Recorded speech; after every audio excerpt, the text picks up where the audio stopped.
यिनले भोलि त्यो राजा ल्याउने कुरामा सहमति गर्छन् अथवा आयो भने त्यसलाई समर्थन गर्छन् भन्ने कुरामा मलाई चाहिँ शङ्का छैन। किनभने चाहिँ यिनको केही पनि छैन। जस्तो यिनलाई पाल्ने यिनलाई खुवाउने यिनको बाउ पनि कमजोर भएर सिद्धिने, बाँच्नुको निम्ति अर्को कुरो त गर्नु पर्यो अब हैन। उनलाई ल्याउने शक्तिले अब चल्न नसक्ने भएपछि बाँच्नुको निम्ति त बोल्नु पर्यो। उनले भोलि खेल्ने भूमिका त्यही हो। त्योभन्दा बाहिर जान्छ भने चाहिँ यो कसैले सोच्दै नसोचे हुन्छ। त्यो झुक्ना दिन यहाँ बाहिर जुलुस पनि गर्नु पर्दैन। हेर्नुला, ब्यालेन्स झुक्ना दिन चाहिँ जुलुस पनि गर्नु पर्दैन। यिनीहरू आफै चाहिँ तपाईँको भाग छ। चुनावको घोषणा गरे भने पनि अब त्यो चाहिँ तपाईँको चुनाव हुने अब मैले कुनै पनि सम्भावना देख्दैन। जस्तो चाहिँ राष्ट्रपति शासन लाउने, चुनावको घोषणा गर्ने, सङ्कटकाल लाउने आदि इत्यादि विभिन्न विकल्पहरूमध्ये कुन चाहिँ आफू निम्ति उपयुक्त हुन्छ त्यो भनेको यिनीहरूको अब अन्तिम चरण हो। विश्व जसरी चाहिँ कठोर रूपमा विभाजित हुँदै गइरहेको छ र त्यही अनुसार नेपालभित्र जस्तो कठोर ध्रुवीकरण हुँदै गइरहेको छ, अब यो मध्ये जो देशको निम्ति चाहिँ हितकारी छ, जो अनुकूल छ राष्ट्रिय स्तरभित्र र अन्तर्राष्ट्रिय जगतभित्र, ती शक्तिहरूसँग नजिक रहेर अगाडि बढ्ने इच्छा शक्ति भयो भने मलाई लाग्छ यसको निम्ति 2 महिना चाहिँ कुर्नु पर्दैन। परिस्थिति त्यति अनुकूल छ। उनीहरू एउटा शर्तसहित अथवा बार्गेनिङ गरेर राज संस्था पुनर्बहाली गर्नुपर्छ भन्नेमा पक्षमा पनि त्यहाँ चाहिँ एउटा ठुलै जनमत छ। इन्डियाहरू यो सबै चिजमा योजनाकार भएर आएको हो। तर उनीहरूले निकालेको पछिको निष्कर्ष के हो भन्छ भने हामीले दलहरूलाई सर्वेसर्वा बनाएर जुन सत्तामा ल्यायौँ नि त्यसपछि नेपालभित्र इन्डियाको भूमिका एकदमै नाजुक अवस्थामा पुग्यो। हामी तेस्रो पोजिसनमा छौँ भनेर उनले भनेका छन्। अमेरिकन र चाइनिजहरू चाहिँ पहिलो र दोस्रो भए। अझ भन्ने हो भने चाहिँ अब चिनिया पोल्टामा नेपाल पुग्यो। अब हामी पहिलो स्थानमा भएको शक्तिहरू चाहिँ तपाईँको हामी तेस्रोमा धकेल्यौँ। रुससँग पनि शत्रुता बिहोर्नु पर्यो। अब अमेरिकनसँग लागेर चीनसँग चाहिँ वारपारको पोजिसन बनाउनुको निम्ति रुससँग पनि त्यही बनाउनु पर्यो। किन रुस त चिनिया गठबन्धनभित्र छ। अब रुससँग त्यसो गर्दाखेरि इन्डियनहरू कहीँ पनि टेक्न सक्दैन। सायद यही चिज बुझेर अमेरिकनहरूले जो अहिले चाहिँ अस्ट्रेलिया र बेलायतसँग पनि एउटा सैनिक गठबन्धन बनाए नि, त्यो इन्डिया र जापान सहित भएको एउटा क्वाड हुँदाहुँदै अर्को किन बनाए त? इन्डो पेसिफिक क्षेत्रको निम्ति भन्ने त क्वाड त यिनले बनाछ। तर अब त्यो क्वाड बाहेक बाहिर गएर युके युएस भनेर अर्को चाहिँ सैन्य गठबन्धन किन बनाउनु पर्यो त भन्दाखेरि अमेरिकनहरूलाई इन्डियाले आफ्नो रणनीतिमा पुरै साथ दिन्छ भन्ने विश्वास छैन। उनले प्रयोग गरे मात्रै छ।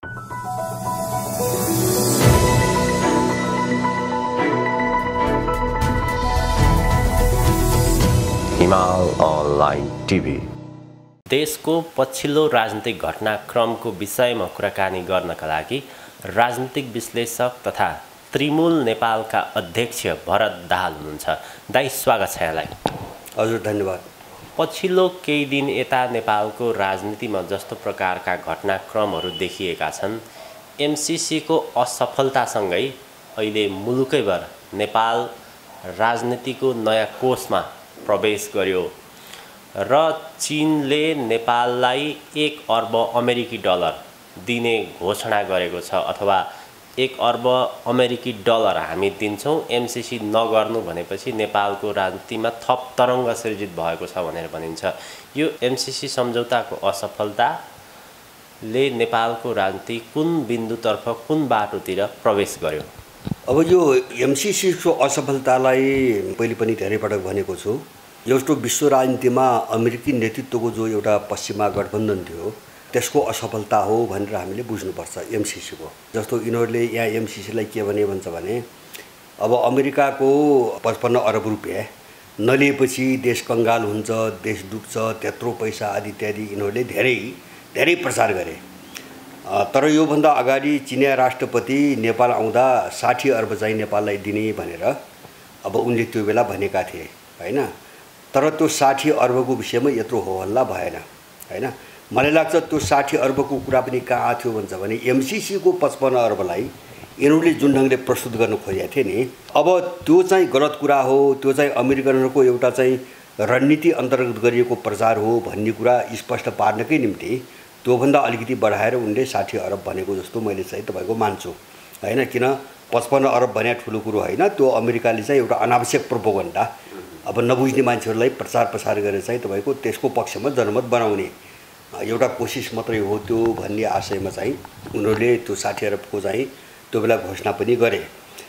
जस्तो अहिले तपाईँले उठाएको 1 अरब भनेपछि झन्डै 120 अर्ब डलर भयो भनेपछि 1 खर्ब 20 अर्ब भयो नेपाली रुपैयाँ भनेपछि त्यो एमसीसी को निम्ति जो चाहिँ अहिले भनिरहेछन् नि अब त्यसको 2 गुणाभन्दा बढी हो हैन।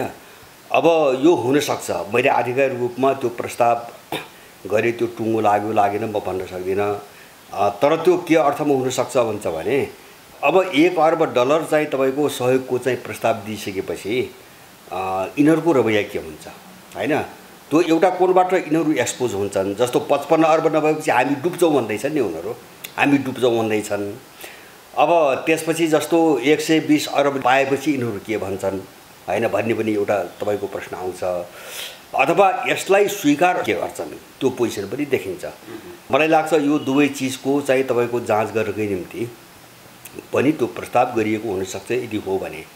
तर चाहिँ सारमा अहिलेको अन्तर्राष्ट्रिय चाहिँ तपाईको राजनीति हेर्दाखेरि जस्तो अमेरिकनहरूको जुन ढङ्गले तीव्र रूपमा एउटा पतन सुरु भयो त्यो पतनले के देखाउँछ भन्दाखेरि नेपालमा एमसीसी सफल हुने सम्भावना थिएन। त्यो मैले धेरै पहिलेदेखि भनेको हो त्यो सफल हुने सम्भावना थिएन। त्यो मैले के कारणले भनेको हुन्छ भने अब वैश्विक स्तरमा विश्वव्यापी रूपमा यो चाहिँ तपाईको ध्रुवीकरणको लडाइँमा अमेरिकाको पोजिसन चाहिँ कसरी अगाडि बढिरहेको छ भन्ने कुराले त्यो तय गर्थ्यो हैन। अब अमेरिका दिन प्रतिदिन झन् सबलै हुँदै गइरहेको स्थिति हुन्थ्यो भने अब त्यसको चाहिँ मूल्याङ्कन त्यही ढङ्गले हुन्थ्यो। अमेरिका गिर्दो शक्ति हो एकदम चाहिँ खस्कदो शक्ति हो। अब उसको त्यो शक्तिले अब नेपालमा जुन प्रेसर योभन्दा अगाडि केही वर्ष अगाडि दिन सक्थ्यो त्यो प्रेसर दिन सक्ने र अरू देशहरूलाई चाहिँ तपाईको एउटा चुनौती दिएर जान सक्ने सम्भावना विश्व राजनीतिमै छैन हैन। अमेरिकाको त्यो पोजिसन विश्व राजनीतिमै छैन। पहिलो कुरो उसको गठबन्धन फुट्यो हैन। जस्तो युरोपियनहरूले यो अफगानिस्तानको घटनापछि आफ्नो अलग सैन्य संरचना बनाउने अमेरिकामाथि भर अब नपर्ने उसँगको सहकार्यमा भर नपर्ने किन उसले धोका दिएको छ जहिले पनि हैन नभनेर आफू मात्र हिँडेको छ। अब उनले एउटा आफ्नो सेना बनाउने घोषणा गरे हैन एउटा कुरा। अर्को चाहिँ तपाईको त्योभन्दा डरलाग्दो स्थिति तपाईको कहाँ आयो भन्छ भने मैले अमेरिकाको शक्ति जोड्न खोजेँ यसमा। जस्तो अहिले फ्रान्स र अस्ट्रेलियाको बीचमा जो एउटा परमाणुबाट चल्ने पनडुब्बीहरूको एउटा सौदाबाजी भएको थियो झन्डै चाहिँ 66 अर्ब भन्ने छ मोटामोटी डलर 66 अर्ब डलर बराबरको जुन एउटा सम्झौता सन् 16 मा भएको थियो त्यो अस्ट्रेलियाले धोका दिएर चाहिँ तपाईको अमेरिकासँग गर्यो हैन। अहिले भर्खरै त्यो कुरो बाहिर आयो त्यो जानकारी फ्रान्सले पाएन हैन। एउटा त फ्रान्सले त्यो जानकारी पाएन यिनीहरूले गुप्त ढङ्गले गरे। दोस्रो कुरो अब त्यसमा पनि चाहिँ महत्त्वपूर्ण के भन्छ भने फ्रान्स त नेटोको सदस्य हो हैन। आफ्नै साझेदारभित्र चाहिँ यो धोखाधडी गरिसकेपछि अब अमेरिकाको विश्वास गर्ने स्थिति नेटो पनि चाहिँ तपाईको सकिने स्थिति आयो। अब युरोपियन गठबन्धन पनि अब कुन दिशातिर जान्छ भन्ने स्थिति आयो। किन हुन्छ भने फ्रान्स र अमेरिकाको तपाईको दुश्मनी भयो भने हैन त्यहाँ चाहिँ तपाईको फाटो भयो भने युरोपियन युनियन अब सङ्कटमा फस्छ हैन। अमेरिकासँग चाहिँ तपाईको सम्बन्ध चाहिँ नजिक बनाएर राख्ने कि फ्रान्ससँग भन्ने एउटा समस्या त उनका अगाडि आउँछ। अब मैले भन्न खोजेको अमेरिका चौतर्फी चाहिँ तपाईको अलग थलग हुँदै गयो हैन। जस्तो युरोपियनहरूको निर्णयले नेटोको सैन्य शक्ति विभाजित भयो। एक फ्रान्ससँग अस्ट्रेलियाले गरेको जो धोखाधडी हो नि सम्झौताको त्यसबाट चाहिँ तपाईको उसको एलायन्सभित्र उसको गठबन्धनभित्र एउटा ठुलो फाटो आयो र अमेरिका दिन प्रतिदिन कमजोर हुँदै गएको छ। त्यसैले एमसीसीमा उसको ताकतले चाहिँ तपाईको एमसीसी अगाडि बढ्ने सम्भावना थिएन। यो पहिलेदेखि भनेको बुझेकै कुरा हो। अब यसलाई नेपालमा कहाँ हेर्नुपर्छ त भन्छ भने अब नेपाल कसरी जान्छ त अगाडि मुख्य प्रश्न त यो हो। जस्तो मुख्य प्रश्न यो जारी जस्तो हामीले हेर्ने के हो भन्छ भने जुन शक्तिहरूले यी दलालहरूलाई चाहिँ तपाईको उठाएर यिनलाई प्रयोग गरेर चाहिँ यो अवस्थासम्म देशलाई ल्याए अब त्यो शक्ति नै पतनोन्मुख दिशातिर गइसकेपछि त्यो शक्ति नै अवसानको दिशातिर गइसकेपछि अब उसले यहाँ ठेक्न सक्दैन। त्यो चाहिँ सामान्य रूपमा निकाल्न सक्ने निष्कर्ष हो। अब त्यसले चाहिँ तपाईको यहाँ ठेक्न सक्दैन। त्यसकारणले ठेक्न नसक्ने भनेको अब यिनीहरूको पनि चाहिँ पतन हुने यो विघटनको दिशातिरै जाने हो। र त्यसको लक्षण के हो भन्छ भने त्यसको लक्षण पछिल्लो के हो भन्छ भने एक त केपी ओलीको सरकार बन्दाखेरि बडो उत्साहका साथ झन्डै 2/3 को सरकार बन्यो हैन। अब उपेन्द्रहरू सरकारमा हुँदाखेरि त 2/3 बहुमत पनि पुग्यो जो हालत भयो। अब अहिले केपी ओलीलाई फाल्दाखेरि तपाईँको बडो उत्साहका साथ हैन चाहिँ माओवादी माधव नेपालको चाहिँ तपाईँको गुट र काङ्ग्रेस मधेसवादी सबै मिलाएर सरकार बनाए, झन्डै 2/3 पुग्यो समर्थन, 165 मत पुग्यो। तर मन्त्रीमण्डल बडो मुस्किलले चाहिँ हिजो सहमति भयो भन्ने कुरो आइरहेछ, मन्त्रीको बाँडफाँड। तर चाहिँ जस्तो एमसीसी चाहिँ अनिर्णित भयो अब हैन, एमसीसी जेको निम्ति देउबा सरकार बनाएको हो उनीहरूले, अब त्यो नै अनिर्णित भयो भनेपछि उनीहरू पनि एउटा सङ्कटमा फसे। अब कतैबाट पनि यिनले निकास पाइरहेछन्। हामीले हेर्ने कुरा न ओलीको पालामा यिनले निकास पाए, न शेरबहादुरको पालामा निकास यिनले पाइरहेका छन्। त्यति मात्र होइन, भोलि अर्को सरकार बन्यो भने पनि यिनले निकास पाउँदैनन्। किन भन्छ भने यो त ग्लोबल राजनीतिको प्रभाव हो यो हैन, यहाँ चाहिँ यिनको कुरो कहीँ पनि जोडेको छैन। ग्लोबल राजनीतिको यो प्रभाव हो। ग्लोबल राजनीतिमा चाहिँ तपाईँको पश्चिमा शक्तिहरू कमजोर हुँदै निकै कमजोर भइसकेको अवस्थामा अब यहाँ चाहिँ उनले परिचालन गरेका मान्छेहरूले स्थिर सरकार दिन्छन्, सुदृढ हुन्छ, अब यिनको सरकार चल्छ भन्ने सम्भावना कतै पनि छैन। त्यसैले यो अब चाहिँ तपाईँको गत्यावरोध र विघटनकै बाटोतिर जान्छ हैन। अब जाने त्यही हो। अब त्यो भनेको के भन्छ भने जस्तो यिनीहरूले भनेअनुसार, तर्क गरेअनुसार अब संसदबाट सरकारको चयन गर्ने प्रावधान छैन। यो अन्तिम चाहिँ स्टेप हो, शेरबहादुरको नियुक्ति अन्तिम स्टेप हो हैन। योभन्दा अगाडि अब संसदबाट प्रधानमन्त्री छान्ने व्यवस्था छैन भनेपछि के हो भन्छ भने जस्तो एमसीसी पारित अब तपाईँको नहुने भएपछि यो सरकारको पनि विघटन हुन्छ। यो पनि सामान्य कुरा हो, सामान्य रूपमा बुझ्न सकिने कुरा हो। किन भन्छ भने जुन चिजले कामै गर्दैन त्यो चिजलाई त उनले किन राख्छ र जसले बनायो त्यसले किन राख्छ। अब त्यस कारणले अब के हो सम्भावना हुन्छ भने जस्तो हिजो पनि हामी छलफल गर्थ्यौँ नि केपीको पालामा, कोसिस गरे हुन्, सफल भएनन्। जस्तो चाहिँ राष्ट्रपति शासन लाउने, चुनावको घोषणा गर्ने, सङ्कटकाल लाउने आदि इत्यादि विभिन्न विकल्पहरूमध्ये कुन चाहिँ आफू निम्ति उपयुक्त हुन्छ भन्ने एउटा चाहिँ विकल्पमा खेलेर कसरी अगाडि बढ्ने भन्ने भन्दा यिनीहरूसँग अर्को कुनै चाहिँ तपाईँको बाटो भए जस्तो अब मलाई चाहिँ लाग्दैन। त्यो भनेको यिनीहरूको अब अन्तिम चरण हो हैन। यिनले खेल्न सक्ने चाहिँ तपाईँको ठाउँ भएको अन्तिम चरण हो। अब त्यसपछि एउटा उथलपुथलको स्थिति आउँछ। तर चाहिँ अब यो दलीय गठबन्धन अथवा कुनै एउटा दल अथवा चाहिँ यिनै दलमध्ये कुनै एउटा अर्काको पुनरावृत्तिबाट चाहिँ तपाईँको देश अगाडि बढ्ने वा चाहिँ चुनावको घोषणा गरे भने पनि अब त्यो चाहिँ तपाईँको चुनाव हुने अब मैले कुनै पनि सम्भावना देख्दैन।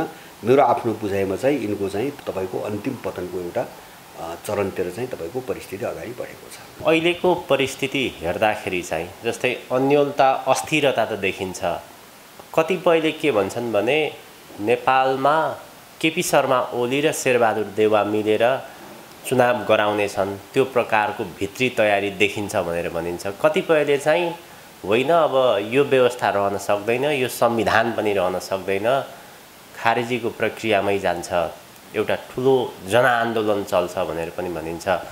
परिस्थिति यताबाट हेर्दाखेरि अलिकति अन्यल जस्तो देखिन्छ, सरकारको तयारी फेरि अर्को प्रकारको जस्तो देखिन्छ। के देखिन्छ खास प्रष्ट चित्र चाहिँ? अब यस्तो हो, जस्तो माधव नेपाल र प्रचण्डबाट आफ्नो काम नभएपछि शेरबहादुर देउवाले केपी ओलीसँग नजिक सम्बन्ध बढाउन सक्छन्, बढाएका पनि छन्। र माधव नेपाल र प्रचण्डलाई ठेगान लगाउनु निम्ति केपी ओलीले त्यो बाटो रोड्न पनि सक्छन् हैन। किन हिजो पनि त्यो प्रयास भएको हो। जस्तो चाहिँ पार्टीभित्र बिग्रा आएपछि स्वयं केपी ओलीले सरकारसँगै बनाएर जाउँ भनेर शेरबहादुरसँग प्रस्ताव पठाएको पनि हो। अनि त्यो विवादमा शेरबहादुर पक्षधर ग्याङ चाहिँ केपी ओलीप्रति सहानुभूति पूर्वक चाहिँ सार्वजनिक रूपमा प्रस्तुत भएको पनि हो। रामचन्द्रले त्यसको विरोध गरेर अर्को पक्षलाई सहानुभूति राखेको हो। अब यिनको यो खेल फेरि पनि जान सक्छ, फेरि पनि अगाडि बढ्न सक्छ। तर यो प्रक्रिया अगाडि गयो भने पनि त्यसले दुईटा के कुरा चाहिँ तपाईँको अब अगाडि ल्याउँदैन भन्छ भने पहिलो कुरो त यिनले चुनाव घोषणा गरे पनि त्यो चुनाव हुन्छ भन्ने चाहिँ तपाईँको अब निश्चित छैन। दुईटा कारण चाहिँ निश्चित छैन। पहिलो कारण त अब उनीहरूको प्रतिकूल जो परिस्थिति बन्यो हैन, जो प्रतिकूल परिस्थिति बन्यो यो सहज छैन। दोस्रो कुरो, चुनावको घोषणा गराएर आफ्नो काम गराउन नसकेका कुनै चाहिँ अवाञ्छित शक्तिहरूले देशभित्र चाहिँ नेपालभित्र चाहिँ एउटा हत्या हिंसा र कुनै विस्फोट जन्य चाहिँ तपाईँको गतिविधि अगाडि एउटा अराजकता पैदा गर्नको निम्ति र फेरि चाहिँ तपाईँको आफ्नो हातमाथि पार्नको निम्ति उही 10 वर्षीय द्वन्द्वकाल जस्तो त्यस्तो परिस्थिति निर्माण गर्ने सम्भावना एकदमै प्रबल देख्छु मैले, हैन? किन अब चुनाव भयो भने त स्थिति त यही हो। उनको निम्ति जस्तो पार्टी यिनै हुन्, मोटामोटी बहुमत कसैको पनि आउँदैन, यिनै मान्छे हुन्, यिनै पात्र हुन्, अहिले जे गरिरहेछन् भोलि पनि गर्ने त्यही हो। जब त्यही हो भनेपछि तपाईँको अराजकता मचाएर अब अलिकति आफ्नो हात बलियो पार्ने खालको एउटा रणनीतिमा बाहिरको शक्ति पनि जान्छ, जनमत पनि त्यसको अनुकूल तपाईँको छैन। र तेस्रो चिज के हो भन्छ भने यहाँ भएका दलहरू अब आफूले जे चिज स्थापित गरे, जे चिजको अगाड गर्छन् त्यसप्रति यिनीहरू चाहिँ प्रतिबद्ध र जवाबदेही पनि छैनन्, किन यो सबै अर्काको हो, हैन? जस्तो 12 बुद्धे समझदारी, संघीयता, गणतन्त्र, धर्मनिरपेक्षतादेखि लिएर अहिलेसम्म जे यिनी बोल्छन् नि त्यो त अर्काको निम्ति बोल्ने हो, यिनको एजेन्डा त होइन। त्यसकारणले यो सिङ्गो चिज नै व्यवहारिसे छ। जस्तो संविधान व्यवहारिसे, लोकतान्त्रिक व्यवस्था पनि व्यवहारिसे, हैन? अब यो व्यवहारिसे भएको हुनाले चुनाव घोषणा गरेर त्यसप्रति एकदम प्रतिबद्ध यो सारा चिज जोगाउनुपर्छ सिस्टम, हैन? यिनी सारा चिजहरू जोगाउनुपर्छ भनेर प्रतिबद्ध कुनै पनि दल मैले देख्दैन। मैले देख्ने एउटै चिज के हुन्छ भने त्यसभित्र साम्प्रदायिक मुद्दाहरूमा चाहिँ तपाईँको खेलेर आफ्नो अस्तित्व जोगाउनुको निम्ति बाबुराम जस्ता मान्छे, मधेसवादी भित्रका केही चाहिँ तपाईँको इन्डियन एजेन्टहरू, प्रचण्ड जस्ता केही मान्छेहरू चाहिँ तपाईँको अब यो सबै भत्ताभङ्गु नहोस् भन्ने पक्षमा छन्, त्यो सबैले देखिरहेछ। त्यसको एउटै मात्र के हुन्छ भने यो भयो भने उनको टेक्निक जग पनि हुँदैन, उनी खेल्ने ठाउँ पनि बाँकी रहँदैन। त्यसकारणले आफ्नो अस्तित्वको निम्ति यिनीहरू बोल्ने कुरा भयो, बाँकी कोही पनि यसप्रति जवाबदेही छ भन्ने चाहिँ मलाई लाग्दैन। त्यसकारणले गर्दाखेरि एउटा चिज दोस्रो हामीले ध्यान दिने चिज के हुन्छ भने अन्तर्राष्ट्रियमा यत्रो ध्रुवीकरण भइरहेको छ, हैन? त्यो ध्रुवीकरण त नेपालभित्र पनि हुन्छ र अब त्यो ध्रुवीकरणले अब चुनाव सजिलैसँग तपाईँको हुन सक्ने परिस्थिति सिर्जना गर्छ भन्ने चाहिँ मलाई लाग्दैन। किन भन्छ भने हामी समग्र परिवेश, वरिपरिको समग्र परिवेश र यहाँभित्रको जो आन्तरिक चाहिँ तपाईँको शक्तिहरू छन् नि, त्यहाँभित्रको जटिलता, यो दुवै चिज हेरेर मात्रै भोलि हामी के हुन सक्ला भन्ने चिज अनुमान गर्ने हो। त्यसकारणले यो कुनै पनि परिस्थितिले चाहिँ चुनाव हुन्छ भन्ने चाहिँ मलाई चाहिँ लाग्दैन। घोषणा गर्ने एउटा कुरा हो, तर घोषणा गर्नेहरूले चुनाव गर्न सक्छन् भन्ने चाहिँ मलाई लाग्दैन। त्यो कोणबाट पनि तपाईँको यिनीहरू अब एउटा विनाश र पतनकै बाटोतिर जाने हुन्। त्योभन्दा राम्रो चाहिँ कुनै सुधार, अब यो परिस्थितिमा कुनै सुधार आउने सम्भावना चाहिँ मैले देखिनँ।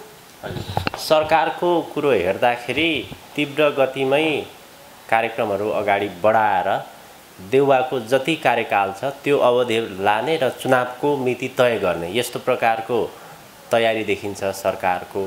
तर यतातिर चाहिँ विशेष गरी राजवादी सङ्घ संस्थाहरू कार्यक्रमहरू हेर्दाखेरि, प्रचारहरू हेर्दाखेरि नेपालमा चीन र भारतले राज संस्था पुनर्स्थापना गर्नको लागि पूर्ण रूपमा सङ्केत दिइसकेका छन्, भित्री सूचना दिइसकेका छन् र राजवादी सङ्घ संस्थाहरूले पनि त्यसैको तयारी अनुरूप विभिन्न कार्यक्रमहरू गरिरहेको। अब यो गणतन्त्र पनि रहँदैन, सङ्घीयता पनि रहँदैन, संविधान पनि रहँदैन, एउटा अन्तिम धक्काको रूपमा ठुलो आन्दोलनको तयारी गरे जस्तो देखिन्छ। फेरि यतातिर हेर्दाखेरि के देखिन्छ? राज संस्था यही बिचमा पुनर्स्थापित हुने देखिन्छ कि के देखिन्छ?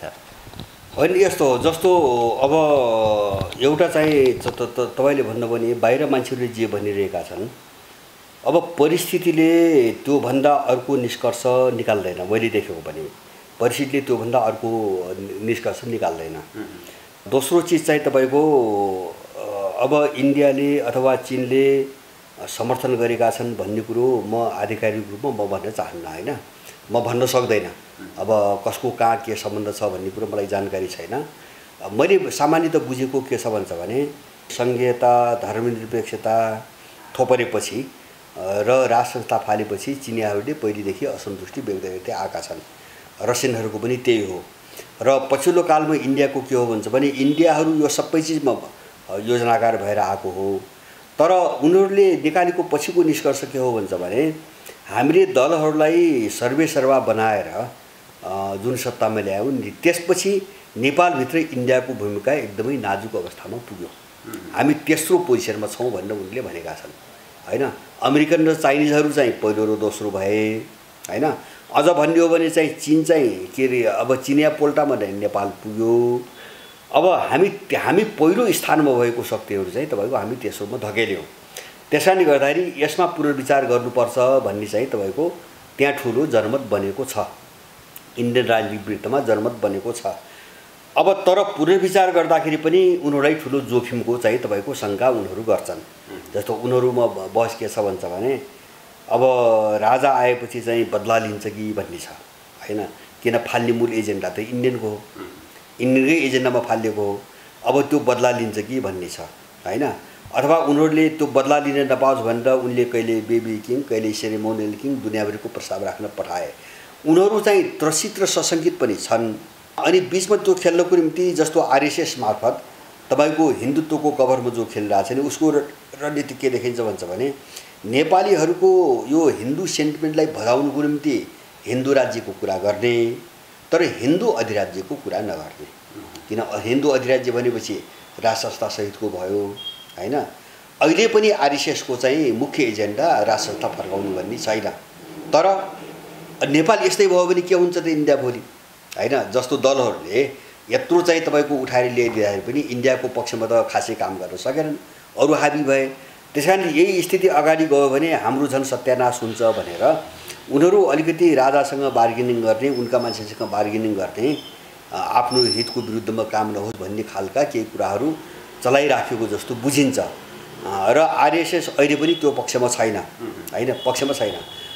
तर उनीहरूको एउटा बाध्यात्मक स्थिति के हुनसक्छ भन्छ भने जस्तो भन्छ नि सबै नासो हुनुभन्दा आधा नै बरु नासो होस् भने जस्तो। अब इन्डियाको यहाँ हात सम्पूर्ण रूपले हात काटिनुभन्दा होइन अलिकति जोग्यो भने त खेल्ने ठाउँ त हुन्छ। त्यस कारणले गर्दाखेरि अब एउटा त्यो खेल्ने ठाउँ हुन्छ। दोस्रो कुरो के हो भन्छ भने अब यो जो अराजकता छ नेपालमा यसले कुनै ठुलो चाहिँ तपाईँको के अरे चाहिँ मुठभेड आन्दोलन लडाइँ युद्ध अब त्यस्तो खालको परिस्थिति आयो भने त त्यसको असर त सिधा त इन्डियामा त पर्छ होइन। एउटा त खुला सिमानाको कारणले पर्छ, दोस्रो कुरो सिमाना बन्द भए पनि मनोविज्ञानकोमा पर्छ। इन्डिया अब त्यहाँबाट डराइरहेछ, इन्डिया त्यहाँबाट डराइरहेछ। तेस्रो चिज के हो भन्छ भने नेपाल अराजकतामा गयो भने जस्तो सिधा चाहिँ तपाईँको चाहिँ प्रतिस्पर्धा हुने चिनिया र चाहिँ तपाईँको अमेरिकनहरूको बिचमा होइन नेपाली भू राजनीतिभित्रबाट हामी सिद्धिन्छौँ भन्ने डर छ होइन। प्रतिस्पर्धा उनीको हुने भयो, हामी कर्नरमा पर्छौँ र सिद्धिन्छौँ भन्ने डर उनीहरूलाई छ। अब यो सबै चिजलाई आकलन गरेर उनीहरू एउटा शर्तसहित अथवा बार्गेनिङ गरेर तपाईँको राज संस्था पुनर्बहाली गर्नुपर्छ भन्नेमा पक्षमा पनि त्यहाँ चाहिँ एउटा ठुलै जनमत छ। त्यस कारणले गर्दाखेरि अब यो सबै परिस्थितिले जस्तो यसले के देखाउँछ त भन्छ भने अहिले जे छ नि यो सबैतिरबाट प्रतिकूलतामा कसरी फस्यो भन्छ भने यिनलाई यहाँसम्म बोकेर चाहिँ ल्याइदिने शक्ति पनि विश्वस्तरमा एकदमै कमजोर भयो, भूमिका खेल्न नसक्ने हुँदै गयो। अब त्यही अनुसार त्यसैको असर चाहिँ तपाईँको नेपालभित्र पनि त्यसको भूमिका कमजोर भयो। र अर्को चाहिँ के भयो भन्छ भने जनमत त्यसका विरुद्धमा गयो होइन, जनमत पुरै यिनी दलहरूको विरुद्धमा गयो। र तेस्रो चाहिँ तपाईँको जस्तो इन्डिया चीनसँग जति दुश्मनी भए पनि छिमेकी हो। पहिलो कुरा छिमेकी हो, चीन छिमेकी हो। दोस्रो कुरा इन्डियाभन्दा धेरै शक्तिशाली धेरै सम्पन्न देश हो होइन। उसँग चाहिँ अमेरिकनहरूले चाहिँ न्यु खोजे जोरी खोजे जस्तो जोरी खोजेर इन्डिया यहाँ टिक्दैन होइन। र त्यसमा पनि रसियन र चाइनिजहरूको जो एउटा गठबन्धन बन्दै गयो यो गठबन्धनले गर्दाखेरि इन्डियनहरूलाई चिनियाहरूको चीनको विरुद्धमा चाहिँ खुलेर आउन सक्ने सम्भावना एकदम चाहिँ साँघुरो बनाउँदै लग्यो। सायद मलाई लाग्छ त्यही हो। मैले अघि नै पनि भने अब साँघुरो किन भन्छ भने रुससँग पनि शत्रुता बिहोर्नु पर्यो। अब चीनसँग चाहिँ अमेरिकनसँग लागेर चीनसँग चाहिँ वारपारको पोजिसन बनाउनुको निम्ति रुससँग पनि त्यही बनाउनु पर्यो। किन रुस त चिनिया गठबन्धनभित्र छ। अब रुससँग त्यसो गर्दाखेरि इन्डियनहरू कहीँ पनि टेक्न सक्दैन, ठेक्न पनि सक्दैनन् होइन। उनलाई चाहिँ ठेक्नै नसक्ने चुनौती आउँछ। सायद यही चिज बुझेर अमेरिकनहरूले मैले सुरुमै भने जो अहिले चाहिँ अस्ट्रेलिया र बेलायतसँग एउटा सैन्य गठबन्धन बनाए नि त्यो इन्डिया र जापान सहित भएको एउटा क्वाड हुँदाहुँदै होइन अर्को किन बनाए त होइन। मान्छेले भन्छ क्वाड इन्डो पेसिफिक क्षेत्रको निम्ति भनेर त क्वाड त यिनले बनाएको छ। तर अब त्यो क्वाड बाहेक बाहिर गएर युके युएस भनेर अर्को चाहिँ सैन्य गठबन्धन किन बनाउनु पर्यो त भन्दाखेरि अमेरिकनहरूलाई इन्डियाले आफ्नो रणनीतिमा पुरै साथ दिन्छ भने विश्वास छैन। उनले प्रयोग गरे मात्रै छ। अमेरिकाको इन्डियाप्रतिको विश्वास पनि छैन। किन रसियनहरूको एउटा रसियनसँगको सम्बन्ध होइन जस्तो सैन्य उपकरण सम्बन्धी सम्बन्ध त झनै 2-3% चाहिँ तपाईँको रसियनहरूसँग चाहिँ एउटा। दोस्रो त्यति मात्र होइन, रसियनसँग सम्बन्ध नभए पनि चीनसँग लड्ने चाहिँ जोखिम त बोल्नु पर्यो नि, त्यो मूल्य पनि इन्डियाको स्थिति छैन। त्यसकारणले इन्डिया चाहिँ तपाईँको उनलाई के महसुस हुँदै गएको छ भन्छ भने हामीलाई कभर बनाएर चीनसँग बार्गेनिङ गरिरहेछ, तर हामीलाई साथ पनि इन्डिया आउँदैन, लड्नको निम्ति आउँदैन। उनलाई त्यो लागेपछि उनी त्यो निष्कर्षमा पुगेपछि उनले ठ्याक्कै चाहिँ अमेरिकनहरू खुम्चिँदै माने कमजोर भएपछि एउटा त्रास पनि बढ्दै जान्छ, त्यहाँभित्र सङ्कट पनि बढ्दै जान्छ, अविश्वास पनि बढ्दै जान्छ भने चाहिँ उनीहरू खुम्चिँदै अब सैन्य गठबन्धन कहाँ पुर्याइदियो त भन्दाखेरि एउटै भाषा, एउटै वंश, एउटै कल्चर भएका देशहरूसँग मात्र। किन त्यो भएर विश्वासिलो हुने भयो अब होइन। इन्डियालाई पनि कसरी गर्ने भन्नेमा गयो नि त। अब जापानलाई पनि गर्ने कि नगर्ने, किन तिनी अमेरिकनबाट इतिहासमा त ठुलो मात्र सबैले खाएका छन्। जापानलाई पनि गर्ने कि नगर्ने, युरोपियनलाई पनि कति गर्ने। अब उसको मनमा यस्ता कुराहरू खेल्न थाले अमेरिकनहरूको। त्यसले गर्दाखेरि उसले भरपर्दो खालको, एकदमै भरपर्दो भन्नुहोस् न, करिब एउटै परिवार जस्तो अब त्यो देशबाहेक अरूलाई विश्वासै गर्न नसक्ने हालतमा पुगेर अहिले नयाँ सैन्य गठबन्धन बनाइरहेको छ। अब यसको असर त इन्डियालाई पनि पर्यो, हामीमाथि विश्वास गरेन भने त पर्यो। अनि हिजो मात्र मैले पढेको थिएँ एउटा समाचार, अब यो अहिले यो पनडुब्बी प्रविधिको सहकार्य हामी इन्डियनसँग यो अहिले चाहिँ तपाईँको साझा गर्न, सेयर गर्न सक्दैनौँ भनेर हिजो अमेरिकाको एउटा सैन्य क्षेत्रको ठुलो मान्छे बोलेको छ। हामी इन्डियासँग यो चाहिँ सेयर गर्न सक्दैनौँ, त्यो सम्भावना छैन भनेर बोल्यो। माने इन्डियालाई उनले प्रयोग गर्ने हो, तर हामीसँग भएको सबै इन्डियाले थाहा पाओस्, जानकारी पाओस् भन्ने पक्षमा अमेरिकनहरू पनि छैनन्। त यस्तो एउटा चाहिँ गन्जागोलमा फसिएको छ अहिले विश्व, एकदमै ठुलो गन्जागोलमा फसिरहेको छ। र अब त्यसको चाहिँ तपाईँको जो असर यहाँ मैले भन्दैछु नि, त्यसको असर सबै पाटोमा नेपालमा देखिदिएको छ, त्यसकै रिफ्लेक्सन मात्रै हो। त्यसकारणले मैले अघि नै पनि भने यसको अर्थ यिनीहरूको समापन हो, यिनको विसर्जन मात्रै हो होइन। अब तपाईँले भनेको जस्तो एउटा सम्भावना तपाईँले उठाउनु भएको त्यो राज संस्थाको कुरा, अब दुईटो पाटोबाट हेर्नुपर्छ। पहिलो वस्तुगत रूपमा तपाईँ भन्नुहुन्छ भने परिस्थिति एकदमै अनुकूल छ, एकदमै अनुकूल छ। मलाई लाग्छ योभन्दा अनुकूल परिस्थिति चाहिँ सायदै आउँछ र यो भत्क्यो भने अब यसलाई फर्काउनु पनि सायदै सकिएला। परिस्थिति एकदम अनुकूल छ, एउटा कुरा हामीले बुझ्ने। अब दोस्रो चिज चाहिँ आवश्यकताको कोणबाट, परिस्थितिको कोणबाट गर्दाखेरि एकदमै अनुकूल छ। एउटा मैले यहाँलाई रोकेँ, जस्तै विश्व भू राजनीतिले गर्दाखेरि नेपालमा राज संस्थाको उदय प्रबल सम्भावना देखिन्छ, त्यो एउटा विषय भयो।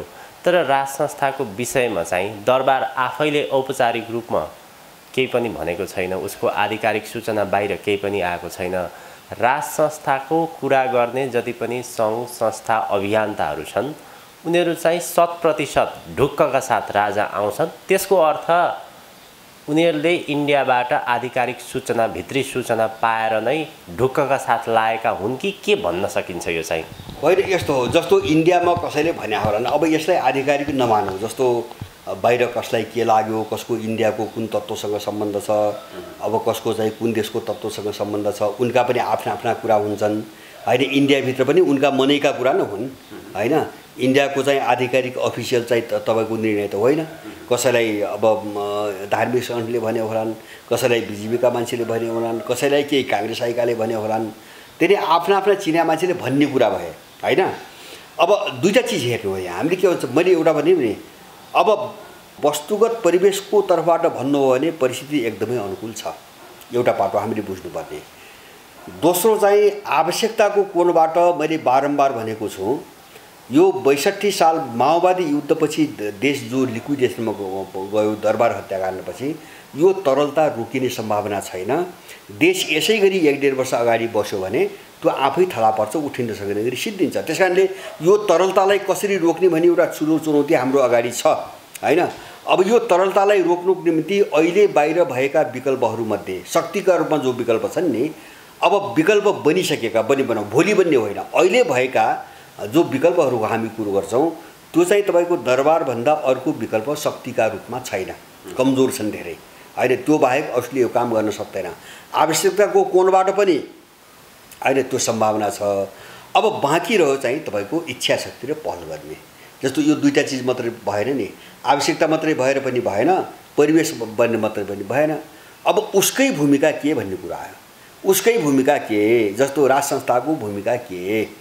अब मलाई के विश्वास छैन भन्छ भने, जस्तो चाहिँ मैले पहिले पनि धेरै पटक भनेको छु, नेपालको भू राजनीतिमा अहिले America, Europe, India, Russia, China जस्ता नितान्त प्रतिस्पर्धी शत्रु देशहरूका बीचमा सहमति हुने कुनै पनि एजेन्डा नेपालको भू राजनीतिमा छैन। त्यो कुनै पनि एजेन्डामा उनको बीचमा सहमति हुँदैन। किनभने पनि उनीहरू एकले अर्कोलाई निषेध गर्ने हिसाबले नेपालको भू राजनीतिमा सक्रिय छन्, हैन। अब एकले अर्कोलाई निषेध गर्ने लडाईँ यहाँ भएको हुनाले उनका बीचमा सर्वसम्मतिको एजेन्डा त हुँदैन। त्यसैले राजसंस्था फर्काउने एजेन्डा यी सबै शक्ति राष्ट्रहरूको साझा एजेन्डा बन्न सक्ने सम्भावना नेपालमा छैन। त्यसैले अब यो कुरेर बस्या हो भने त्यो आउँदै आउँदैन। मेरो निष्कर्ष त्यही हो, हैन। जस्तो अब यी त्रिकोणात्मक शक्ति, हैन, एउटा सिनो रसियन, एउटा युरो अमेरिकन र अर्को इन्डियन, यो त्रिकोणात्मक जो चाहिँ शक्ति छ नि, यो तिनटै सहमत भएर चाहिँ तपाईको आउने भन्ने सोचाइ हो भने त्यो आउँदै आउँदैन, हैन। किनभने त्यस्तो सहमतिको एजेन्डा त्यो बन्नै सक्दैन। अब दोस्रो पाटो के रहन्छ भन्छ भने विश्व जसरी चाहिँ कठोर रूपमा विभाजित हुँदै गइरहेको छ र त्यही अनुसार नेपालभित्र जस्तो कठोर ध्रुवीकरण हुँदै गइरहेको छ, अब यो मध्ये जो देशको निम्ति चाहिँ हितकारी छ, जो अनुकूल छ राष्ट्रिय स्तरभित्र र अन्तर्राष्ट्रिय जगतभित्र, ती शक्तिहरूसँग नजिक रहेर अगाडि बढ्ने इच्छा शक्ति भयो भने मलाई लाग्छ यसको निम्ति 2 महिना चाहिँ कुर्नु पर्दैन। मैले बुझेको त्यति हो, परिस्थिति त्यति अनुकूल छ। मैले भन्न खोजेको के हुन्छ भने जस्तो हामीले सामान्यतः के बुझ्छौँ भन्छ भने इन्डियन, अमेरिकन, युरोपियनले त्यो राजसंस्था फाले पनि यिनले हो, अरूले होइन, हैन। अब नेपाल यस्तो बनाएको पनि यिनले हो, त्यो त दुनियाँलाई थाहा भयो। अब भनेपछि अब कोसँग सहकार्य गर्ने त? पहिलो कुरो त नेपाली जनता, जनमतमाथि विश्वास गर्नु पर्यो, हैन।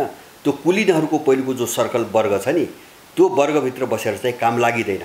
पहिलो कुरो जनमतमाथि विश्वास गर्नु पर्यो, हैन।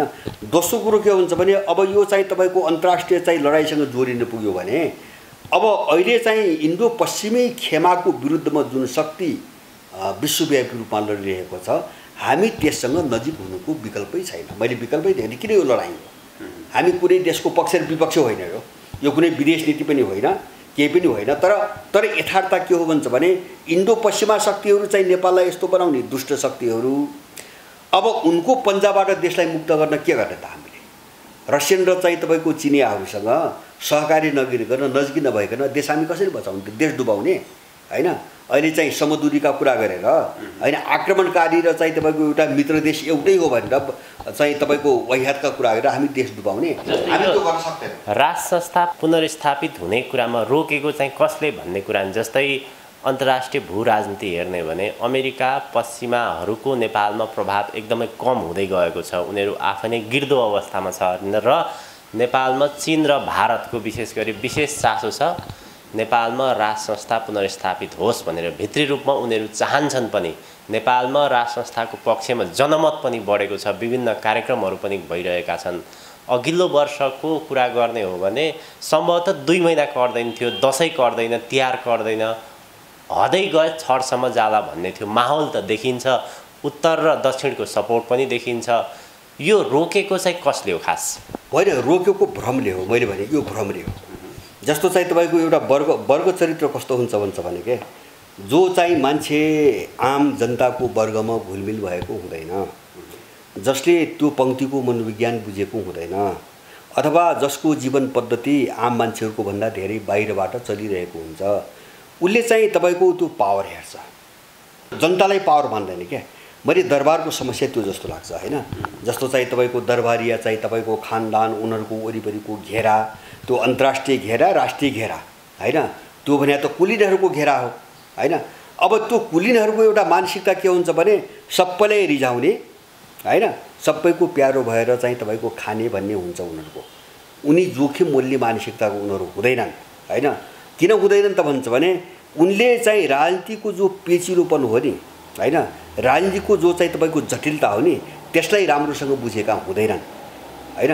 त्यसले गर्दाखेरि उनीहरूको होला, उनको जस्तो राजाको वरिपरिको घेराको कुरो होला, जस्तो सबैलाई मनाएर चित्त बुझाएर गर्ने भन्ने होला। त्यो मनमा लाग्ने कुरा त एउटा हो। मैले भने नि सबै सहमत हुने खालको कुनै पनि एजेन्डा नेपालको भू राजनीतिमा अब बन्दैन, केही वर्ष बन्दैन, हैन। त्यसकारण मैले भने नि एकातिरको पोजिसन क्लियर गर्नै पर्छ, नत्र त्यो आउँदैन। मैले बुझेको त्यति हो। न त त्यो आउँदैन। अब चाहिँ मानौँ यस्तै गज्याङ मज्याङ गर्दा गर्दै होइन, उसलाई पनि रिसाउने, उसलाई पनि खुसी पार्ने, उसलाई पनि मनाउने गर्दा गर्दै 1 वर्ष गयो भने मलाई लाग्छ यो सन्दर्भ सधैँ मेटिन्छ। किन अर्को मोडतिर देश जान्छ, परिस्थिति नयाँ आउँछ। अब नयाँ परिस्थितिले त फोर्स पनि नयाँ जन्माउँछ होइन, इस्युहरू पनि नयाँ जन्माउँछ, माग पनि नयाँ जन्माउँछ। त्यसपछि अब राज संस्थाको प्रश्न चाहिँ तपाईँको विषयान्तर हुन्छ होइन, तपसिलको विषयमा जान्छ। अब यो समस्या 1 वर्षपछि आउनेवाला छ नेपालमा। त्यस कारणले गर्दाखेरि सधैँभरि एउटै चिजको माग भइराख्दैन। त्यसले सम्बोधन गर्न सक्ने बित्तिकै के हुन्छ, त्यसको ठाउँ त अर्कोले लिन्छ नि। कुनै चिजले मागै सम्बोधन गर्न सकेन भने त्यसको ठाउँ त अर्कोले लिन्छ। त्यस कारणले मेरो कुरा एउटै के हो भन्छ भने एउटै, जस्तो इन्डियनहरूको चाहना छ आएपछि, जस्तो अमेरिकनहरू युरोपियनको यहाँ सहमति लिनै पर्ने मैले देख्दिनँ, सहमति लिनै पनि मैले देख्दिनँ। अहिले इन्डियन, चिनिया र चाहिँ रसियनहरूको सहमति भयो भने उनले रोक्न सक्दैनन् होइन। नभएको इन्डियाबाट हो, मैले बुझेको नभएको इन्डियाबाट हो, किन उनी बार्गेनिङ गरिरहेछ होइन। जस्तो चाहिँ हातखुट्टा सबै बाँधेर केही पनि गर्न नसक्ने बनाएर, भूमिकै खेल्न नसक्ने बनाएर, जस्तो कल्चरल किङ भन्छन् नि। अब कल्चरल किङ भनेको त अब चाडबाड रीतिरिवाजमा केन्द्रित भएर बस्ने कुरा आयो होइन। त्यस्तो गरिदिएपछि त केही गर्न नपाउने भयो। अब हरेक बार्गेनिङ गरिरहेछन्, तर उनको निम्ति बाध्यता छ। मैले भने उनको निम्ति बाध्यता छ। उनको निम्ति अर्को खतरा के छ भन्छ भने, यस्तै गर्दा गर्दै कहिले बाइचान्स चाहिँ तपाईँको रसियन चाइनिजहरूको तपाईँको प्रेसरमा अथवा उनको चाहिँ तपाईँको उसमा चाहिँ आइदियो भने त हामी त झन् डुब्छौँ भन्ने डर पनि उनीहरूलाई छ। अब हो, यो अन्तर्विरोधलाई चाहिँ तपाईँको बुझ्न र त्यससँग खेल्न जान्नु पऱ्यो क्या, मेरो भनाइ त्यो होइन। इन्डियनको मनोदशा के हो, पश्चिमाको मनोदशा के हो, अर्काको के हो। अब यसलाई बुझेर त्यही खालको रणनीति बनाउने हो भने मैले भने यो 2 महिनामा यो सबै काम टुङ्गिन्छ होइन। धेरै जानु पर्दैन, 2-3 महिनामा यो फाइनल हुन्छ सबै चिज होइन। देशमा यत्रो घेराबन्दी हुन्छ, यिनी अपराधीहरूको यत्रो घेराबन्दी हुनेवाला छ कि यिनको भागाभाग सुरु हुन्छ। अब तर त्यो इच्छा शक्ति नहुने र यो चाहिँ एउटा कटुतापूर्ण जो ध्रुवीकरण भइरहेछ नि, यसको प्रवृत्ति, टेन्डेन्सी र यो समाजको विकासको यो वे जो प्रक्रिया हो नि, यसलाई बुझ्न नसक्ने हो भने यो चाहिँ केही समयपछि ओझेलमा गएर यो चाहिँ बिलाउँछ, यो मुद्दा बिलाउँछ। त्यस कारणले अब त्यो हुन्छ नै भनेर म भन्न सक्दिनँ। हुने सम्भावना लगभग प्रशस्त छ, म त्यो निश्चित रूपमा हुने सम्भावना देख्छु परिस्थितिको हिसाबले। तर एउटा भन्छ नि तपाईँको, जस्तो कागजमा लेख्ने कुराहरू सिद्धान्तका कुरा भए, तिनी बोल्दैनन्, तिनले काम गर्दैनन्, तिनी त अक्षर हुन्, भाषा हुन्। कागजमा जस्तो लेखे पनि गर्ने त मान्छे हो। त्यसैले मान्छे खराब भयो भने के हुन्छ, अहिले दलाल जस्ता छन् त्यही हुन्छ। यिनका घोषणापत्र त यसो गर्छौँ उसो गर्छौँ छैन त, तर मान्छे अगतिलो भएर लेखा कुरो त भएन। त्यस्तै गरेर परिस्थिति अनुकूल हुँदैमा अब त्यो कसैले सोचेको काम पनि भइहाल्छ भन्ने हुँदैन। त्यहाँ चाहिँ पहलकर्ता भनिन्छ नि, नेतृत्वकर्ता भनिन्छ, पहलकर्ता भनिन्छ, इनिसिएटर भनिन्छ नि। यो समग्र परिस्थिति र यो आवश्यकता जो हो नि, यसलाई समातेर सम्बोधन गर्नेको हो, त्यो लिडरसिपको समस्या देखिएको हो, त्यो पहलकदमीको समस्या देखिएको हो। त्यो यो 2टा चिज चाहिँ तपाईँको भयो भने राज संस्था फर्किँदा मैले कुनै पनि चाहिँ सायद कुर्नुपर्छ भन्ने चाहिँ मलाई लाग्दैन। त्यो बाहिरबाट मात्र होइन, जनमतको कुरा मात्रै होइन कि यिनी दलहरूभित्र जति चाहिँ तपाईँको यिनका मान्छेहरू छन् नि, मलाई लाग्छ यसको 2/3 जो मत हो नि, त्यो चाहिँ त्यो सम्भावना अहिले आएको भोलिपल्ट उल्टिन्छ र उनको विरुद्धमा जान्छ। परिस्थिति हुन्छ। राज संस्थाको पक्षमा पछिल्लो केही वर्ष यता जसरी जनमत बढेर गइरहेको छ र कार्यक्रमहरू पनि विभिन्न समयमा आन्दोलनहरू भइरहेका छन्, विभिन्न विरोध कार्यक्रमहरू भइरहेका छन्। जसले यो विरोध कार्यक्रम गरिरहेका छन्, व्यक्तिगत रूपमा होस्, संस्थागत रूपमा होस् अथवा सङ्गठनात्मक रूपमा होस्, यो दरबारको सङ्केत अथवा दरबारकै निगरानीमा यो कार्यक्रमहरू भइरहेको छ कि जो सडकमा आइरहेका छन् उनीहरूको स्रोत सङ्केत अर्कोतर्फ छ, के छ? यो अलिकति स्पष्ट बुझ्न गाह्रो छ बाहिरी रूपमा। अब मैले गरे अनुमान गरे अनुसार यो दरबारसँग सिधै लिङ्क छ भन्ने चाहिँ मलाई लाग्दैन। दरबारबाट केही सङ्केत आएर उहाँहरू होइन, दरबारबाट पनि हामीले यसो बुझ्नु पर्यो, जस्तो राजाबाट यो सङ्केत आएर अथवा त्यहाँ यो लिङ्क जोडिएर यो बाहिर भएको भन्ने चाहिँ मलाई लाग्दैन। मेरो बुझाइ त्यस्तो छैन। अब यो चाहिँ दरबारको एउटा सुनियोजित रणनीति अन्तर्गत यो भइरहेको छ भन्ने पनि मलाई लाग्दैन होइन। तर एउटा चिज चाहिँ के हो भन्छ भने, हामीले बुझ्ने कुरा के भन्छ भने, जस्तो दरबारका वरिपरिको जो सर्कल हुन्छ नि, जस्तो सचिवहरू छन्, नातेदार होलान्, हिजोका चाहिँ तपाईँको के अरे चाहिँ भाइ भारादार होलान्, अथवा ब्युरोक्रेसीका मान्छे होलान्, विभिन्न च्यानलहरूबाट यो बाहिर हुने गतिविधि गर्ने मान्छेहरूसँग सम्पर्क कुराकानी हैन, यसरी जाने उसरी जाने भन्नेसम्म चाहिँ हुनसक्छ। त्यो हुनु स्वाभाविक पनि छ हैन। तर चाहिँ अब त्यो राज संस्था फर्काउने हिसाबले एकदम एउटा जो निर्णय हुन्छ नि, निर्णय अन्तर्गतको एउटा मिसनमा यो बाहिर गतिविधि भएको जस्तो मलाई लाग्दैन। एउटा त यो आस्थाको कुरा हो, केही मान्छे त्यस्ता छन् है, राज संस्था नभइकन नेपाल चाहिँ तपाईँको रहन्न टिक्दैन भन्ने एउटा आस्थासँग जोडिएका मान्छे छन्। दोस्रो कस्ता छन् भन्छ भने अब परिस्थिति यस्तो छ, राजा आयो भने त अब चाहिँ भनेर चाहिँ तपाईँको फाइदा उठाउनु पर्छ, भोलि वरिपरि बसेर फेरि उही चाहिँ सत्ताको नजिक बस्नुपर्छ भनेर चाहिँ त्यो चाहिँ एकदम आफूलाई बढी राजावादी देखाएर भोलि चाहिँ तपाईँको तर मार्ने भन्छ नि यहाँको भाषामा। अब त्यो मनोवृत्तिका मान्छेहरू पनि छन्, म त्यस्तो देख्छु। र त्यस्तो थरी कस्ता छन् भन्छ भने खेल अर्कै छ, तर अहिलेको मान्छेको सेन्टिमेन्टलाई क्यास गर्नुको निम्ति राजावादी भई टोपलेका छन् हैन। त्यो के को निम्ति भन्छ भने आइहाल्यो भने फेरि उसको वरिपरि रहेर घेराबन्दी गर्ने। जस्तो मान्छे चाहिँ त्यही इन्डो पश्चिमा सेन्टरकै मान्छेहरू हुन्, जस्तो दललाई जसले चलाछ तिनलाई पनि तिनले चलाछन्। अब विदेशीले के गर्छ भन्छ भने एउटालाई सत्तामा, एउटालाई प्रतिपक्षी, अनि तेस्रोलाई यिनी सबैको विरोध गरेर सडकमा हैन। अब जहाँबाट खेल्ने अनुकूलता हुन्छ त्यही पात्र खेलाउँछ। त्यसरी खेलाइएका केही मान्छे छन्, माने राज संस्था कथम गजाजित फर्किहाल्यो भने अहिले चाहिँ राज संस्था जिन्दाबाद भन्या नाताले भोलि सत्तामा जाने, उसको वरिपरि बस्ने, घेर्ने र काम गर्ने त्यही चाहिँ इन्डो पश्चिमाको हो। हरेक तत्त्व छन्, एउटै आँखाले हेर्नु हुँदैन। राम्रा मान्छे पनि छन्, नराम्रा मान्छे पनि छन्, अत्यन्तै स्वार्थ र अवसरको कोणबाट चाहिँ तपाईँको दौडिएका मान्छे पनि छन्। अब मान्छे सबै खालका हुन्छन्, यहाँ सबै खालका हुन्छन्। तर मैले भन्न खोजेको अब जस्तो एउटा चाहिँ मलाई के भ्रम छैन र सायद पाल्नुहुन्न, दरबारले यिनीहरू सबैलाई एकदम राखेर बसेर एउटा योजना रणनीति बनाएर लौ तपाईँहरू जानुहोस्, हामी पछि आउँछौँ, वातावरण बनाउनुहोस्, अब यो गर्नै पर्छ, यो टुङ्ग्याउनै पर्छ भनेर अब राजाको कुनै दरबारको कुनै आधिकारिक प्रतिनिधि औपचारिक रूपमा आधिकारिक रूपमा बसेर अब यो बाहिर चाहिँ मुभ गराएको भन्ने चाहिँ मलाई लाग्दैन। बाहिर हेर्दाखेरि त दरबारबाट केही सङ्केत आएर ढुक्कका साथ कार्यक्रमहरू आयोजना गरेको देखिन्छ। फेरि मैले सङ्केत भने यस्तो, मैले भने नि सङ्केत भने के हुन्छ भने अब त्यो राजाको कोही नातेदार होला, अब उसको सम्बन्ध त छ मान्छेहरूसँग, कोही चाहिँ तपाईँको हिजोको दरबारभित्रको कर्मचारी होला हैन, स्वकीय सचिवहरू छन् धेरै हैन, आधा दर्जनदेखि स्वकीय सचिवहरू छन्। अब हिजोका राज्यमा रहेका कर्मचारीहरू छन् हैन। अब सबैले मैले त के सुने भन्छ भने यहाँ पोहोर परारो 2-3 वर्ष अब मलाई त राजाले प्रधानमन्त्री नियुक्ति गरिदिई बक्स्यो, अब तपाईँ चाहिँ परराष्ट्र मन्त्री, तपाईँ चाहिँ रक्षा मन्त्री, तपाईँ गृहमन्त्री भनेर यहाँ चाहिँ तपाईँको बिचमा यिनी युट्युबमा कराउने मान्छेहरूलाई मन्त्रालय बाँडफाँड गर्दै गरेको पनि देख्यो, सुन्नु यथार्थ रहेछ, भएको रहेछ हैन।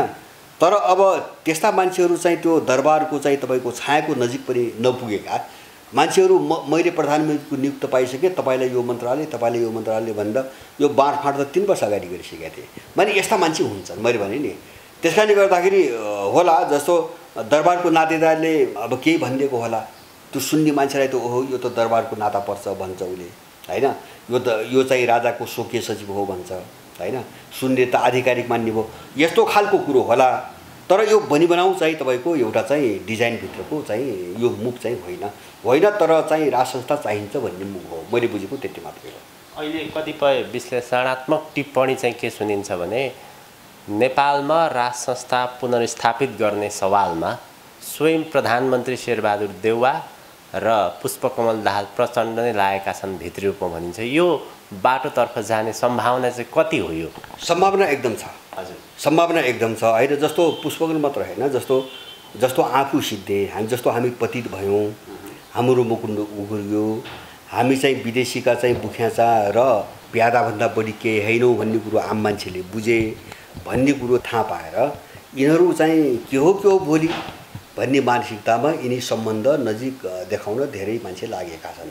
जस्तो नम्बर 1 बाबुरामकै कुरा हामी प्रचण्डको गर्नु परेन हैन, उनी बीचबीचमा ज्ञानेन्द्र बिरामी भएको बेला भेट्न जाने हैन, ट्विटरमा चाहिँ तपाईँको अब ट्विट जारी गर्ने, यस्ता क्रियाकलाप उनले धेरै गरे। तपाईँको विद्या भण्डारीकै कुरा हेर्नुहोस्, विद्या भण्डारीको त्यो मुभ भनेको त्यो केपी ओलीको पनि हो, हामी त्यसरी बुझ्नु पर्यो हैन। जस्तो आफ्ना कार्यक्रमहरूमा चाहिँ दरबारका मान्छेहरूलाई ज्ञानेन्द्रको उसलाई बोलाउने, अब उनीहरूले पनि बोलाए, अब यिनीहरू पनि एक खालको सम्बन्ध राखेरै बसेका छन् हैन।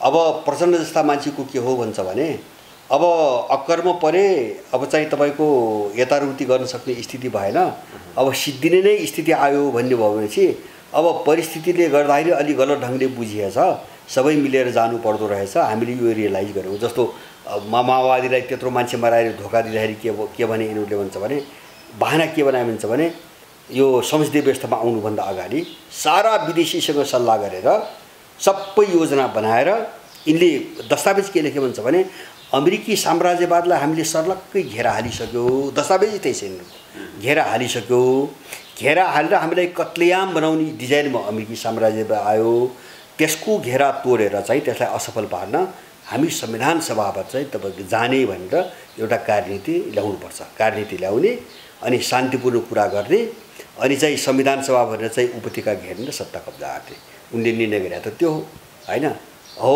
अब त्यो गरे र पछि के भने संसदीय व्यवस्थामा आइसकेपछि के भने भन्छ भने अब समय र परिस्थिति अनुसार हामीले जे जे प्राप्त गरौँ यो ठुलो उपलब्धि हो हैन, योभन्दा बढी प्राप्त गर्न सक्ने स्थिति थिएन भने भयो।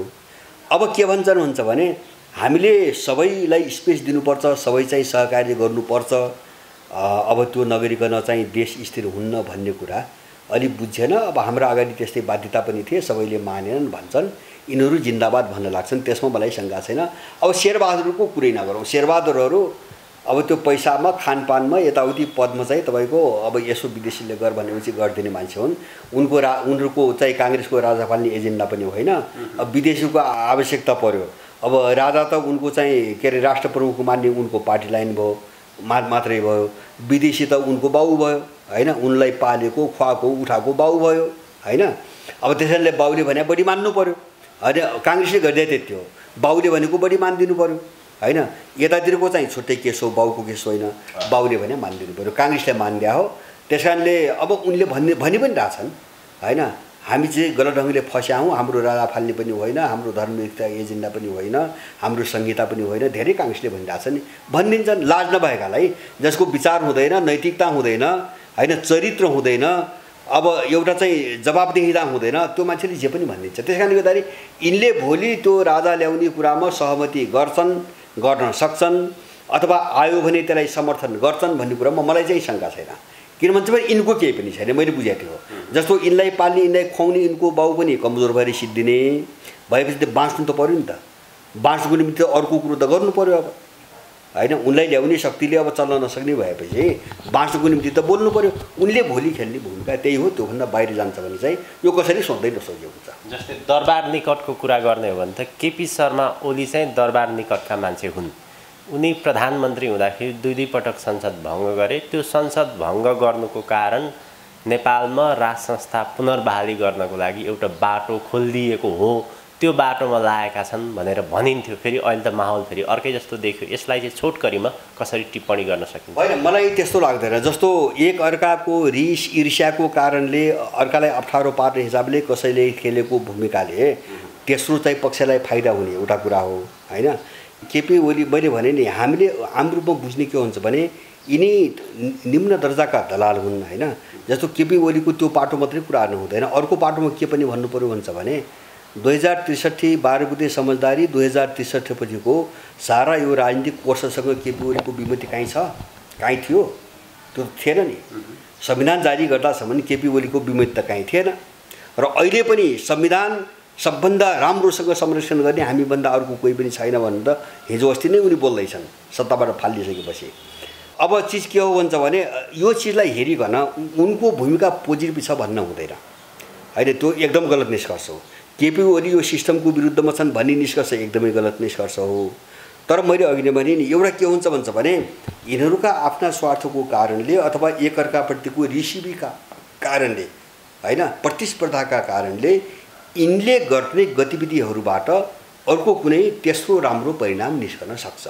जस्तो एउटा उदाहरण भन्नुहोस्, दरबार हाई स्कुल राणाहरूले चाहिँ आफ्नो परिवारलाई पढाउनुको निम्ति खोले हैन, त्यसको फाइदा सर्वसाधारणले पनि उठायो, कुरो त्यति हो हैन खोले त आफ्नो निम्ति हैन अब स्कुल खुलिसकेपछि अब जनताका छोराछोरी पनि पढ्न पाएपछि बिस्तारै पढ्न पाए हैन अब त्यो एउटा बाइ प्रोडक्ट रूपमा आउँछ नि एउटा राम्रो कुरा त्यसरी चाहिँ उनको भूमिकाले त्यस्तो वातावरण बनाएको हुन सक्छ केही हदसम्म बनाएको पनि हो हैन त्यो मात्र हैन भोलि शेरबहादुरले बिग्रेर लथालिङ्ग पार्दैरान् हैन त्यो पनि वातावरण बनाएको इन्डाइरेक्टली वातावरण हो नि त यो जति भद्रगोल हुँदै गयो अर्को पाटोको वातावरण त्यति राम्रो हुँदै जान्छ तर उनले इन्टेन्सनली नियतवश अथवा सचेततापूर्वक योजनाबद्ध रूपमा अब यसको अन्त्य र राम्रो चिजको स्थापनाका निम्ति उनीहरूले भूमिका खेलिरहेका छन् भन्ने निष्कर्ष म पुग्नु एकदमै गलत हुन्छ। हजुर अन्त्यमा अब यो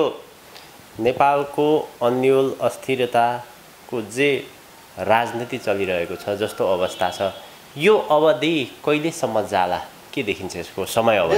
मैले पहिले पनि भनेको छु जस्तो यो मैले नेपाल कहिलेसम्म टुङ्गेला भन्ने मलाई के लाग्छ भन्छ भने यो विश्वको जो ग्लोबल राजनीति हो नि यो यही चाहिँ तपाईको तानातानको अवधि कहाँसम्म जाने भन्ने प्रश्नसँग जोडिएको छ है हैन योभन्दा बाहिरबाट हामीले नेपाल बुझ्नु हुँदैन गलत हुन्छ हैन जस्तो तपाईले अघि नै भन्नुभयो नि राजा आउँछ भने पोहोर पनि छठ काट्दैन भने तिहार काट्दैन भने यो त 2 वर्षदेखि मैले पनि सुन्दैछु 2 वर्ष गइसक्यो सुन्दा किन भएको छैन त भन्दाखेरि हो योजना बन्या हो र त्यो योजना सुनेरै भन्नेले भने तर भएन किन भने भन्दाखेरि अन्तर्राष्ट्रिय ध्रुवीकरण टुङ्गिसकेको छैन टुङ्गिएन अथवा चाहिँ नटुङ्गे पनि कमसेकम त्यो पावर ब्यालेन्स भन्छ नि हैन सर्लक्कै एकातिर ढल्किने ब्यालेन्स हुन्छ नि त्यस्तो ब्यालेन्स बनिसकेको थिएन बन्न सकेन त्यसकारणले त्यसको जो यहाँ चाहिँ तपाईको प्रतिस्पर्धा नि यो पनि तानातानमै रह्यो यो पनि कुनै एउटाको पक्षमा सर्लक्क ढल्किन सकेन जस्तो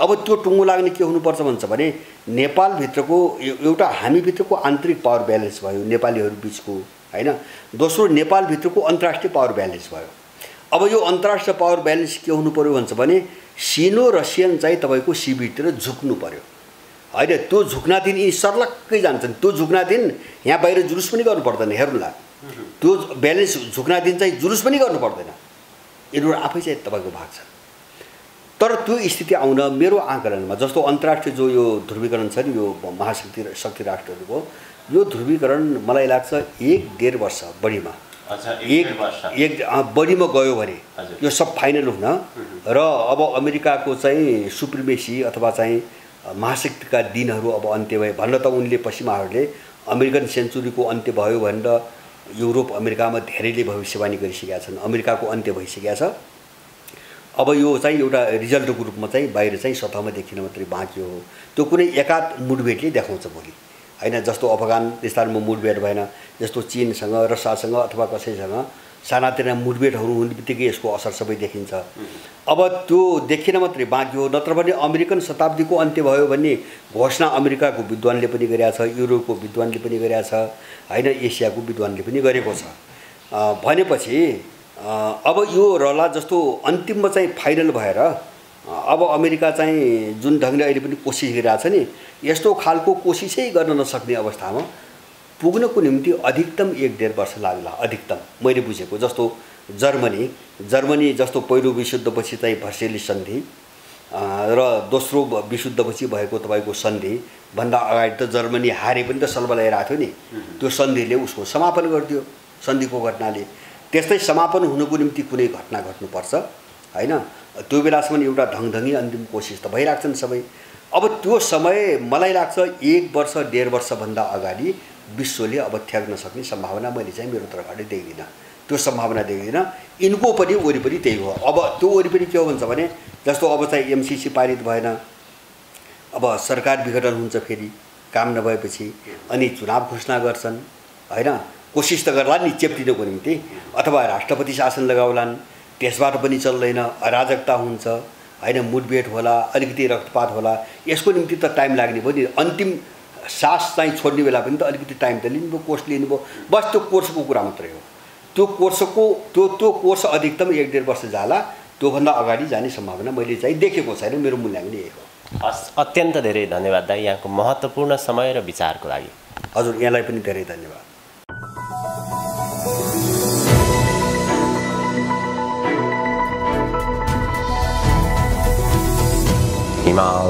Online TV.